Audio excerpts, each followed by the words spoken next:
दोस्तों, बिहार चुनाव के बाद चुनाव आयोग के ऊपर कई तरह की चर्चाएं हो रही है और कई तरीके के सवाल उठ रहे हैं। दोस्तों, चुनावी नतीजे के बाद राजनीतिक दलों और चुनाव आयोग के ऊपर कुछ यूजर्स ने ये इल्जाम लगाया है कि एनडीए को जिताने के लिए उनके नतीजों में फेरबदल किया है। दोस्तों, चुनाव आयोग का जो काम होता है, कोई भी ऐसा काम नहीं किया जैसे कि लगता है वो जीवित है।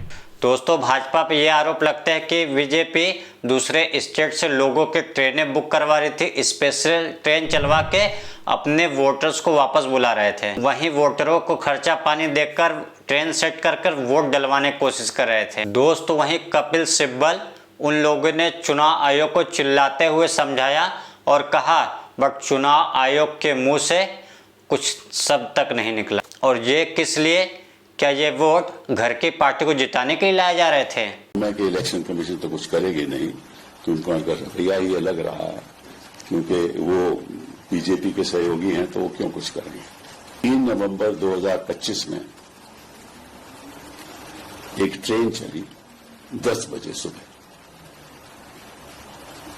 वो ट्रेन करनाल से चली और पानीपत से होते हुए बरौनी गए। इसमें 1500 लोग थे। एक और ट्रेन चली 11 बजे उसी दिन 3 नवंबर, वो भी करनाल से चली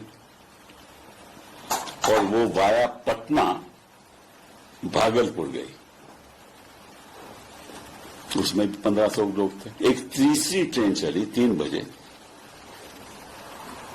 और एक चौथी ट्रेन चली वो भी 4 बजे, और दोनों वो ट्रेन 3 और 4 की गुरुग्राम से चली और पटना होती हुई भागलपुर गई। तो इन 2 ट्रेन में लगभग 3000 लोग थे। तो अगर आपको गिनती इकट्ठी की गिनती करिए चारों ट्रेनों की, तो लगभग समझ लीजिए कि 6,000 लोग थे। तो अगर तो ये हैं जो जेन्युइन वोटर हैं, फिर तो अपने ट्रेन लेकर खुद जाएंगे, इनको की जरूरत नहीं है कोई स्पेशल ट्रेन की।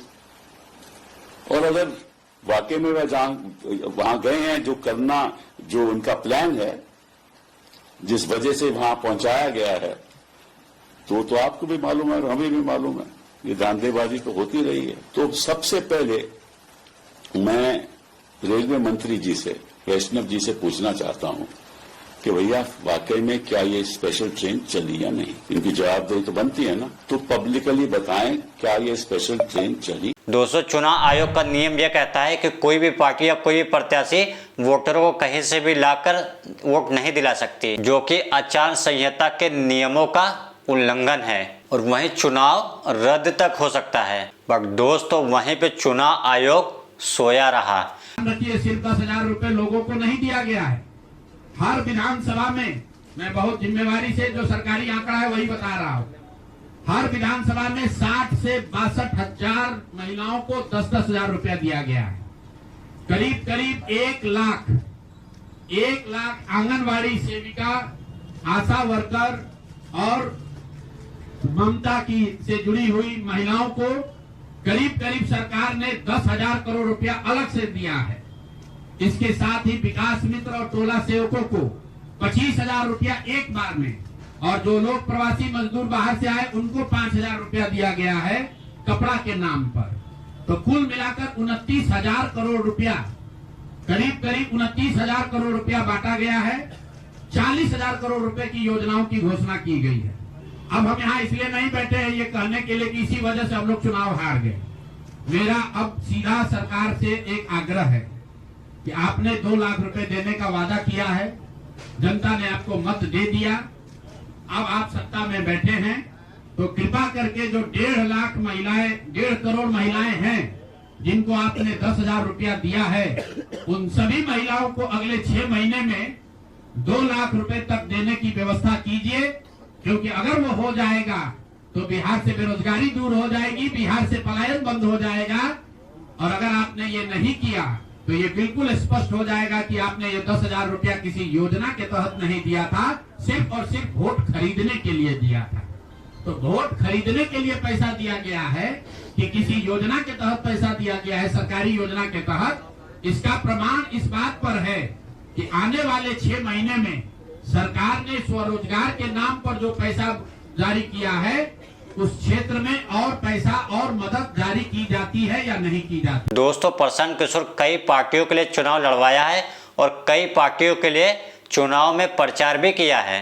जब उनसे यह सवाल किया गया क्या बिहार में वोट चोरी हुई है, क्या चुनाव आयोग निष्पक्ष था, और जवाब क्या मिला वो भी आपको सुनना चाहिए। वहीं प्रशांत किशोर नतीजों के खिलाफ सुप्रीम कोर्ट जाने की बात करते हुए दिखे। आगे समझेंगे कैसे चुनाव आयोग धीरेधीरास बनकर एक पार्टी को बढ़त बनने देने लगी। 2 घंटे में 15%, 20% एक्स्ट्रा वोट होना, फिर चुनाव आयोग का उसका डिटेल नहीं जारी करना और 3 दिन के बाद ये बताना कि इतना वोट हो गया।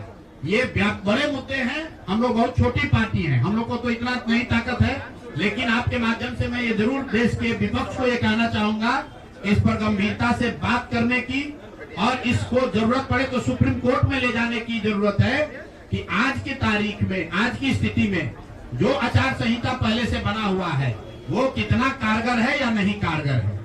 अगर सिर्फ इसमें वोटिंग रोल की बात नहीं है, SIR सिर्फ वोटिंग रोल की बात है, लेकिन जिस तरह से वोटिंग हुई है, आप बताइए कि सुरक्षा कर्मियों में होमगार्ड को यहीं पर इसी बिहार में लालू जी की जब सरकार थी, TN सेशन का जमाना था, उन्होंने कहा था कि नहीं कोई लोकल आदमी यहाँ चुनाव की प्रक्रिया में हिस्सा नहीं लेगा, होमगार्ड का कोई आदमी हिस्सा नहीं लेगा।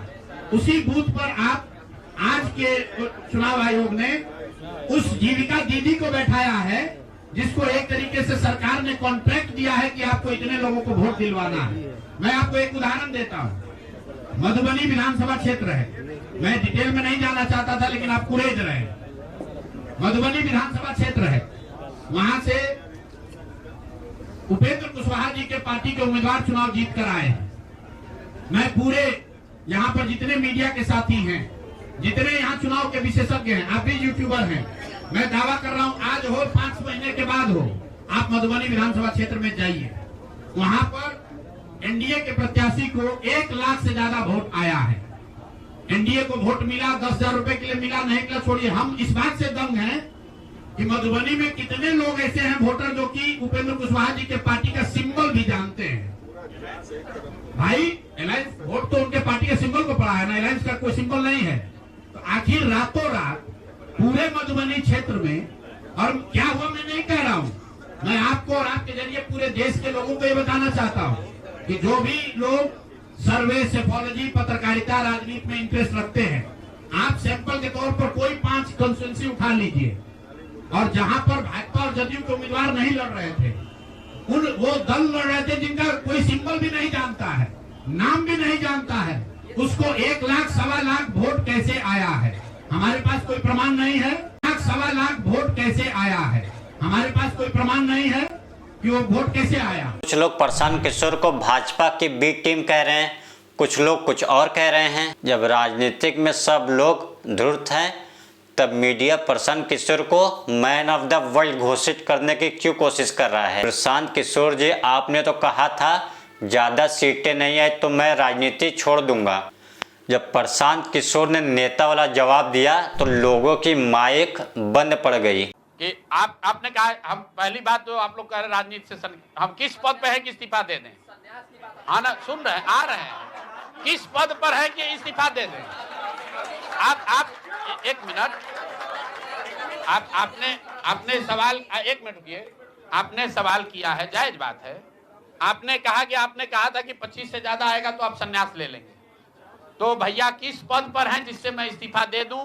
अगर किसी पद पर हैं, ये तो नहीं कहा था कि बिहार छोड़कर चले जाएंगे, बिहार में रहेंगे और राजनीति नहीं, बिल्कुल बिल्कुल, अरे भाई हाँ बिल्कुल, 1 मिनट, बिल्कुल राजनीति छोड़ देंगे, राजनीति छोड़े हुए हैं। हम तो राजनीति करते ही नहीं हैं कि बिहार के लोगों की बात कहना छोड़ देंगे, ये तो नहीं कहा है। हाँ नहीं, आपने ऐसा है, हमने कहा कि अगर 25 से ज्यादा सीट आएगा तो राजनीति छोड़ देंगे, बिल्कुल बात पर कायम है। लेकिन ये तो नहीं कहा कि ये 30,000 करोड़ रुपया में वोट खरीदेंगे। अब आप कह रहे नहीं, वोट उन्होंने नहीं खरीदा है, तो हमने कहा अगर नहीं खरीदा है तो 2 लाख रुपया दे दीजिए, हम बिल्कुल छोड़ देंगे। एक मिनट रुकिए, अरे सुन तो लो, सरकार क्या विज्ञप्ति पढ़ लो जिस पर सरकार ने, हाँ बिल्कुल बिल्कुल बिल्कुल, आपने कहा नहीं ऐसा है कि बिल्कुल हम भी सभी की बात नहीं कर रहे हैं। सरकार ने 1.5 करोड़ लोगों को 10-10 हजार रुपया दिया है और पूरे देश में इस बात पर बहस छिड़ी हुई है कि क्या ये 10 हजार रुपया वन टाइम देकर वोट खरीदा गया है कि किसी सरकारी योजना के तहत इस पैसा को दिया गया है। मैं ये कह रहा हूं कि मैं बिल्कुल ये मानने को तैयार हूं कि सरकार का ये एकाधिकार है, वो चाहे योजना शुरू कर सकती है। अंतिम साल में, अंतिम महीने में किया, उसमें कोई दिक्कत नहीं है, हम उस बात पर नहीं पड़ रहे हैं। इलेक्शन कमीशन ने चुनाव के दौरान ये पैसा बांटने दिया, ये उनकी गलती है, उस पर भी हम टीका टिप्पणी नहीं कर रहे हैं।